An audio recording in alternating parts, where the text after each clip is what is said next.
আকাশবাণী কলকাতা জেলার চিঠি পূর্ব বর্ধমান থেকে লিখেছেন আমাদের সংবাদদাতা তনুশ্রী বন্দ্যোপাধ্যায়। হয়ে গেল অষ্টাদশ সাধারণ লোকসভা নির্বাচন। সংখ্যাগরিষ্ঠতা নিয়ে নরেন্দ্র মোদীর নেতৃত্বে এনডিএ কেন্দ্রে সরকার গঠন করেছে। পূর্ব বর্ধমান জেলার দুটি লোকসভা আসনে এবার তৃণমূল কংগ্রেস জয়লাভ করেছে। বর্ধমান দুর্গাপুর লোকসভা আসনটি বিজেপির হাত থেকে ছিনিয়ে নিয়েছে তৃণমূল কংগ্রেস। অন্যদিকে বর্ধমান পূর্ব লোকসভা আসনটি তৃণমূল কংগ্রেস এবারও তাদের নিজেদের দখলে রেখেছে। দুটি আসনেই ভোট পড়েছে ৮০% ওপর।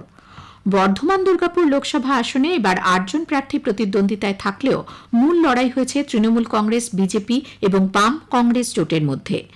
তৃণমূল কংগ্রেসের প্রার্থী কীর্তি আজাদ ১,৩৭,৯৮১ ভোটের ব্যবধানে বিজেপি প্রার্থী দিলীপ ঘোষকে পরাজিত করেন। কীর্তি আজাদ পেয়েছেন ৭,২০,৬৬৭টি ভোট, দিলীপ ঘোষের প্রাপ্ত ভোট ৫,৮২,৬৮৬। বাম কংগ্রেস জোটের প্রার্থী সুকৃতি ঘোষাল ১,৫৩,৮২৯টি ভোট পেয়ে তৃতীয় স্থানে রয়েছেন। চতুর্থ স্থানে রয়েছে নোটা। নোটায় প্রদত্ত ভোটের সংখ্যা ২১,৫৯৫। অন্যদিকে জেলার অপর লোকসভা আসন বর্ধমান পূর্ব এবারেও তৃণমূল নিজেদের দখলে রেখেছে।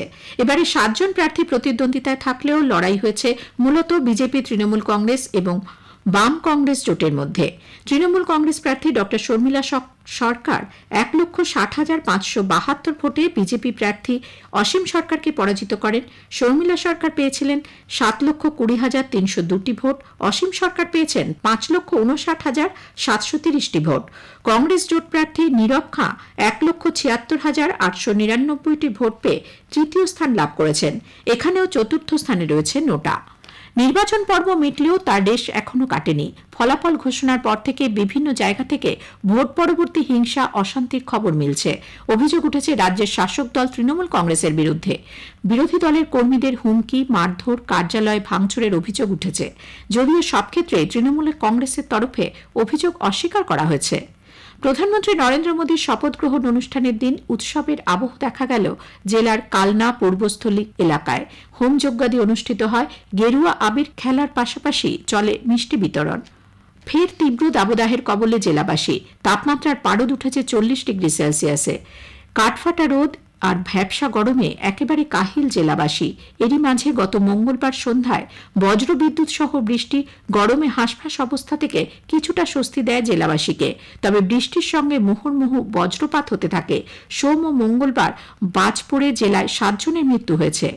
মঙ্গলবারের বৃষ্টি শস্যগোলার আমন চাষের প্রস্তুতিকেও এক ধাপ এগিয়ে দিল। সামনেই আমনের মরশুম।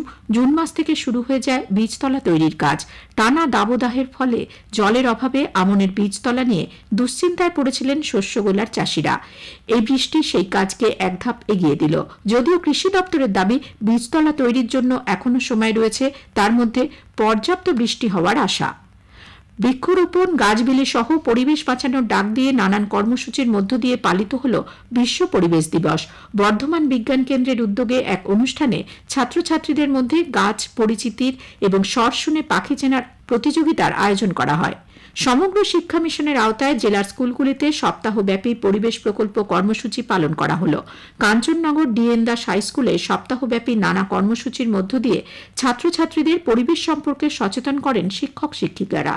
দামোদরের চরে নিয়ে গিয়ে পড়ুয়াদের প্রকৃতির নিবিড় পাঠ দেওয়া, উদ্ভিদ বৈচিত্র্য, নদীর ভৌগোলিক ব্যাপ্তি সম্পর্কে অবহিত করা, বর্জ্য সম্পর্কে সচেতনতা, মাটি সংরক্ষণ ও ব্যবহার, গাছ লাগানো এবং তার পর্যালোচনা ও পর্যবেক্ষণ, জলের অপচয় বন্ধ করা সহ নানা বিষয়ে পড়ুয়াদের সচেতন করা হয়।